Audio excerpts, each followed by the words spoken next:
वापरले आहेत तर त्यांनी दिलगिरी व्यक्त करावी.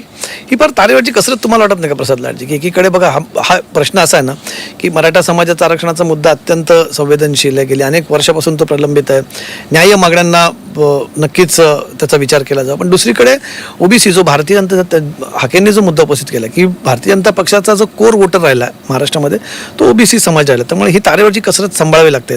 इकडे थोडे वाकलात की इकडे नाराजी होते, इकडे थोडे वाकलात की इकडे थोडी नाराजी होते. ओबीसी समाज म्हणजे लक्ष्मण हाके नाही. नाही, आपण सध्या लग्नाकडनं बाजूला ठेवा, पण भुजबळ आहेत अनेक लोक समाजाने नेहमीच भारतीय जनता पार्टीला भरभरून दिली. तेच तर म्हणतो असा जेव्हा मुद्दा आम्ही कुठे ओबीसी समाजाच्या विरोधात बोलतोय साहेब?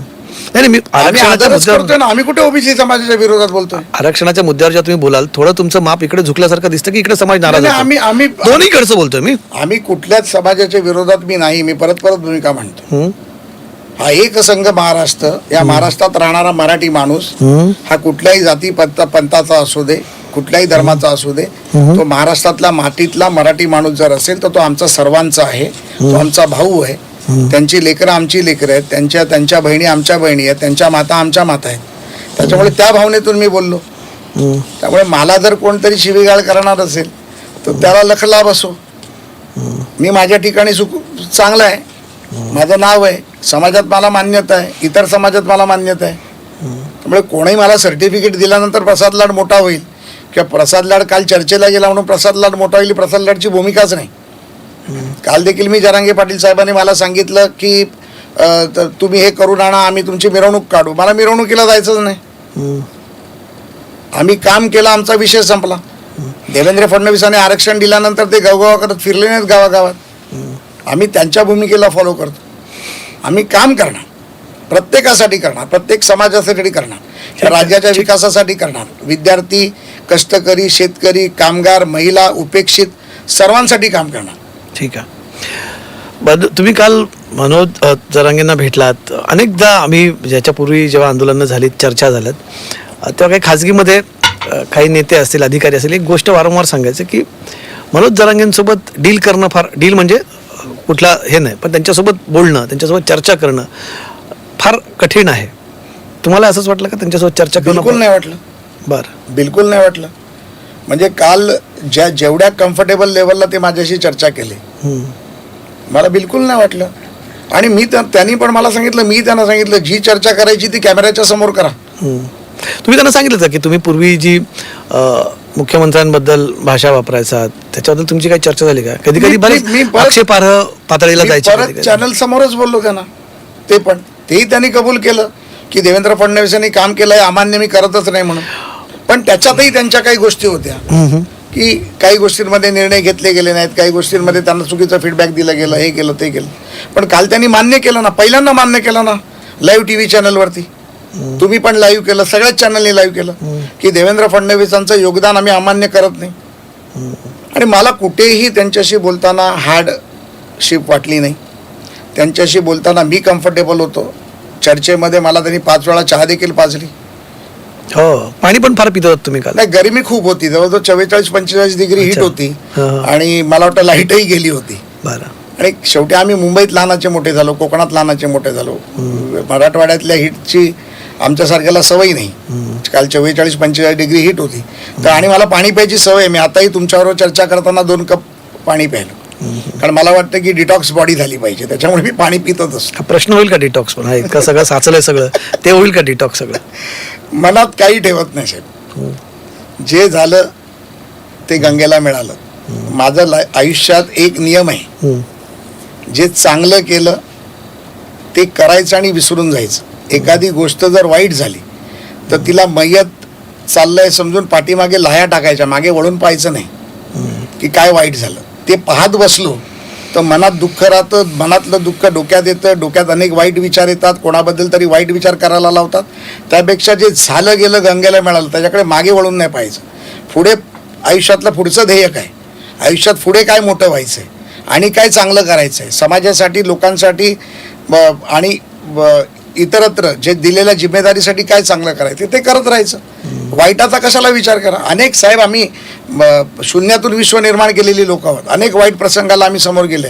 त्यामुळे मनामध्ये द्वेष, राग, मत्सर काही नाही, कोणाबद्दल नाही. ना लक्ष्मण हाकेंबद्दल आहे, ना सदावर्तेंबद्दल आहे, ना जरांगे पाटलांबद्दल आहे ना कोणाबद्दल आहे. काल त्या 2 पोरांबद्दल पण नाही.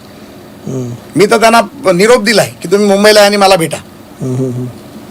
ठीक आहे. पुढचे तुमच्या जे जरांगेंनी तुमच्याकडे मागण्यांची यादी दिली आहे त्यातल्या काही याद्यात काही गोष्टी त्यांचं अजूनही म्हणणं आहे की त्या कमी आहेत. तुम्हाला असं वाटतं का की सातारा औंध पुणे संस्थांच्या गॅझेटवरती जे त्यांचा जो मुद्दा आहे एक टाइम बाउंड तुम्ही त्यांना काही आश्वासन याच्यावरती देऊ शकाल किंवा उद्या नाही, त्याच्यावरती आता जरा- असं आहे की याच्यामध्ये खरं तर कमलेशजी मी परत तुम्हाला एकदा सांगतो, याच्यामध्ये समितीचा ना मी अध्यक्ष आहे ना मी मंत्री आहे. परंतु पण त्यांनी चर्चा तुमच्याशी करायचं म्हणतात ना. मी मी येतो ना, त्याच्यावरती येतो. मी आज विखे पाटील साहेबांना फोन करण्याचा प्रयत्न केला कारण ते समितीचे अध्यक्ष आहेत. उदय सामंतना देखील फोन करण्याचा प्रयत्न केला कारण तेही समितीमध्ये आहेत. विखे पाटील साहेबांकडे आज शिर्डीमध्ये संरक्षण मंत्री येणार आहेत, त्याच्यामुळे ते तिकडे बिझी आहेत. त्यांनी मला निरोप दिलाय की उद्या रविवारी किंवा सोमवारी सकाळी आपण बसू आणि या विषयावर चर्चा करू. पहिली गोष्ट, उदय सामंत साहेबांना मी फोन केला तर ते विधान परिषदेच्या निवडणुकीच्या चर्चेमध्ये बिझी आहेत, ते माझ्याशी संध्याकाळी बोलणार आहेत. त्याच्यामुळे मला वाटतं की मी याच्याबद्दल मी काही बोलण्याआधी मी एकदा समितीशी चर्चा केली, समितीची भूमिका घेतली आणि समितीशी बोलून त्याच्यानंतर मग समितीला विनंती करून मी त्यांना जरांगे पाटील साहेबांकडे जायला सांगणार आहे. त्यांनी ते जायला पाहिजे असं माझं मत आहे. मी या बाबतीतलं मत एकनाथ शिंदे साहेबांना पण सांगणार आहे, राज्याच्या मुख्यमंत्र्यांना पण मी सांगणार आहे आणि मग त्याच्यामध्ये ते काय निर्णय घेतात हा पूर्णपणे उपसमिती म्हणून त्यांचा अधिकार आहे. आणि जर त्याच्यात अडचणी असतील तर त्या अडचणी त्यांनी जाऊन त्यांना सांगायला पाहिजे. डायलॉग झाले तर चर्चा झाली तर तुमच्या अडचणी दूर होतात. पण तुम्ही कार्यक्रमाच्या सुरुवातीला मी तो मुद्दाम प्रश्न राखून ठेवला होता. तुम्ही म्हणालात की जरांगे फक्त विशिष्ट लोकांची चर्चा करायचं पूर्वी, तर आता ती विशिष्ट लोक नाही आहेत, आता तुमच्याशी चर्चा. ही विशिष्ट लोक कोण? हा विषय काल त्यांनी देखील काढला. त्याच्यावर त्यांचं विशिष्ट असं लोक कोण? नाही, त्यांचं असं म्हणणं होतं की जे लोक माझा फोन उचलतात किंबहुना मी समाजाची सांगितलेली कामं करतात ती लोक माझ्याकडे स्वतःहून येतात आणि कोण ती सर आम्हालाही कळू देत, महाराष्ट्राला कळू देत ती माणसं कोण? आणि याच्यामध्ये जसं ते त्यांनी चंद्रशेखर बावनकुळे साहेबांचं पण नाव घेतलं, ते माझा फोन उचलतात. चंद्रकांत दादा पाटलांचं नाव घेतलं, गिरीश महाजनांचं घेतलं, त्याच्यानंतर आशिष शेलारांचं घेतलं, शंभूराजे देसाईंचं घेतलं, संजय शिरसाटांचं घेतलं, उदय सामंतांचं घेतलं, स्वतः उपमुख्यमंत्री एकनाथरावजी शिंदे साहेबांचं घेतलं की प्रोटोकॉल सोडून येतात. आम्ही कुठे डिनाय करतो. मी त्यांना म्हटलं आता त्या यादीत मला पण ऍड करा, प्रोटोकॉल सोडून आम्ही पण येऊ.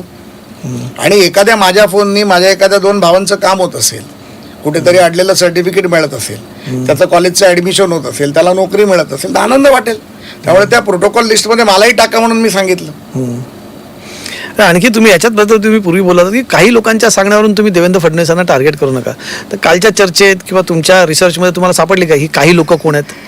हे बघा, माझं म्हणणं काय, मी मगाशी देखील तुम्हाला म्हटलं की जे मनोजदादांनी काल भर मीडियासमोर सांगितलं की देवेंद्र फडणवीसांनी केलेल्या कार्याला आम्ही नाकारत नाही, आम्ही त्यांचं स्वागतच करतो, याच्यामध्ये सर्व आलं. झालं गेलं गंगेला मिळालं. मी काल तेही सांगितलं, मी परत तुमच्या माध्यमातून सांगितलं. उद्या जरी त्यांनी परत त्यांच्याबद्दल काय वाईट बोलला तर मी परत त्यांच्याबद्दल वाईट बोललो. त्यामुळे मी समाज बांधवांना पण सांगतो, मग परत असा गैरसमज व्हायला नको की आता तुम्ही जाऊन आलात आणि परत बोलले. मी त्यांना विनंती केली, तुम्हाला त्यांच्याबद्दल मनामध्ये काय शंका आहे काय मला सांगा. अनेक गोष्टी मी त्यांना सांगून आलो, आता ते तुमच्या माध्यमातून नाही सांगू शकत, परंतु माझं म्हणणं त्यातली एखादी गोष्ट सांगा, कारण आता काय उगाच जरांगेबद्दल लोकांच्या मनात गैरसमज आहे. जरांगेबद्दल की बंद दाराड काय चर्चा झाली? जरांगेबद्दल बिलकुल लोकांच्या मनात शंका होणार नाही. पण बंद दाराड काय चर्चा केली? जरांगे पाटील हे मराठा समाजासाठी झटणारा नेता आहे. त्यांनी मराठा समाजाच्या आरक्षणासाठी 8 वेळा 9 वेळा उपोषण केलं, त्यामुळे आज त्याची तब्येत देखील खराब आहे. त्यामुळे मराठा समाजाचा त्याच्यावरती पूर्ण विश्वास आहे. तसाच विश्वास आमच्यावर देखील आहे आणि आमच्यावर करावाही आमची विनंती आहे. त्याच्यामुळे मी तुमच्याशी नक्की परत बोलायला येईन या विषयावर. काय ना आम्हालाही तुम्ही 2 तास एवढं कॅमेरासमोर तुमची प्रेस कॉन्फरन्स झाली, ज्यात तुम्ही म्हटलं की मी 4-5 वेळा चहा प्यालो, 4-5 वेळा पाणी प्यालो, त्याच्या पलीकडे जाऊन बंद दाराड चर्चा नाही झाली. बंद दाराड आम्ही चर्चाच केली नाही. आम्ही जेव्हा मी त्याच्यानंतर जेव्हा वॉशरूमला गेलो, मला निघायचं होतं, ते पुन्हा आतमध्ये आले, आम्ही दोघे एकमेकाला भेटलो, त्यांनी आणि मी दोघांनी चहा प्यायलो परत, आणि तेव्हा कॅमेरे परत आतमध्ये होते. बरं, वेगळी त्याच्यामुळे बंद दाराआड चर्चा करणारा प्रसाद लाड नाही. ठीक आहे. आता गेले 3 वर्ष मान्य करा नका करू, पण या सगळ्या आंदोलनाचा एक दुसरा भाग म्हणून असं बघितलं गेलं की मनोज जरांगे पाटील